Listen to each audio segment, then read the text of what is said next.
My name is Weru Macharia. I'm Kenyan.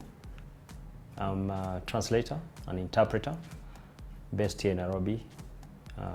Yeah.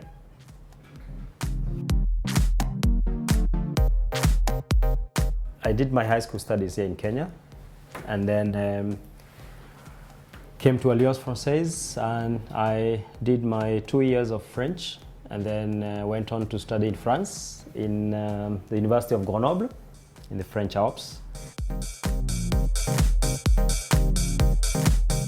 My uncle was a tour guide, and I went with him when I was still a student at Alliance Française to meet some French tourists who were coming to Kenya.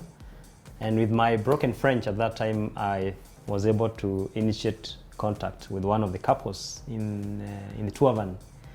And I asked them, "Vous habitez où?" And then they said, "Nous habitons Grenoble." So I asked, what's special about Grenoble? And they said, well, in Grenoble we have snow, we have mountains where you can go and ski. So I was fascinated because I had only seen people skiing on TV, and I wanted to try that and to also maybe see how the mountains looked like. So when the opportunity came to choose my university, I chose Grenoble, just for that very simple and maybe silly reason.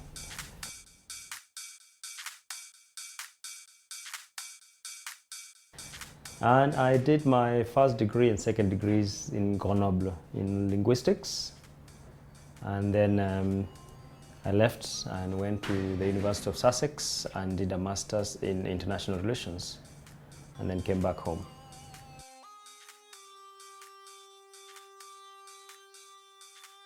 If you compare someone who's Kenyan, who speaks English and who has gone out there and studying in maybe the United States or in the UK, there's only one language.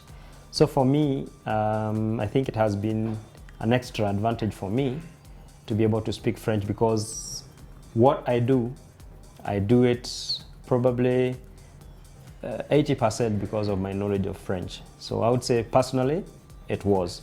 But even for anyone who wants to go and study in France, what makes it special is that going to a different culture and seeing a different way of seeing the world, understanding the world.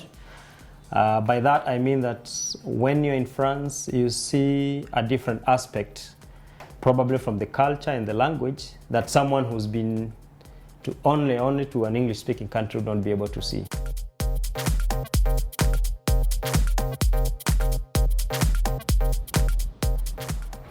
When students go out, they also want to go and learn in an environment where they feel that there's a general atmosphere which is welcoming to students, and I think I felt that in France. But also the fact that it's one of the major European countries technologically, and therefore you're able to go and study and be able to come into contact with the latest.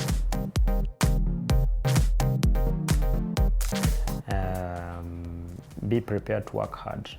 It's a double responsibility: language, and also the system and the methods used in universities and schools. But I think at the long term, it's something very, very rewarding, because it helps you develop a rigorous way of thinking, a rigorous way of doing things.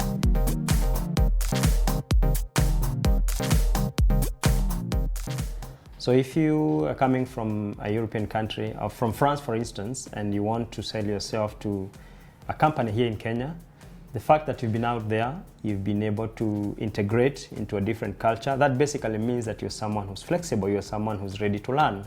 You're someone who's ready to soak in, and you're someone who's also ready to look for solutions. Because living in a country where you have to go to school, you have to be in charge of your own timetable, your own times, that basically means that you're also a disciplined person. You're flexible in the sense that you're able to also prioritize on the things that you want to do. So in my view, the fact that there's that international setting also means that you are in sync with the new developments. And I would say that for a student or for someone who's just come back and wants to go and work for a Kenyan company, it also means that actually you are very close to the developments. We know that a lot of new things that we get here mostly come from Europe, from France, from the UK, or from Germany. And having been a student there, it means that you have something that you can be able to give or to impart to fellow employees or in companies. And that basically means that there's a way that you can bring change.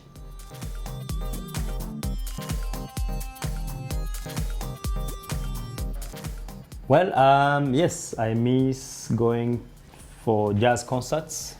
I am a great fan of jazz. I miss that because in France there are always jazz festivals. And I also miss cheese, very much so.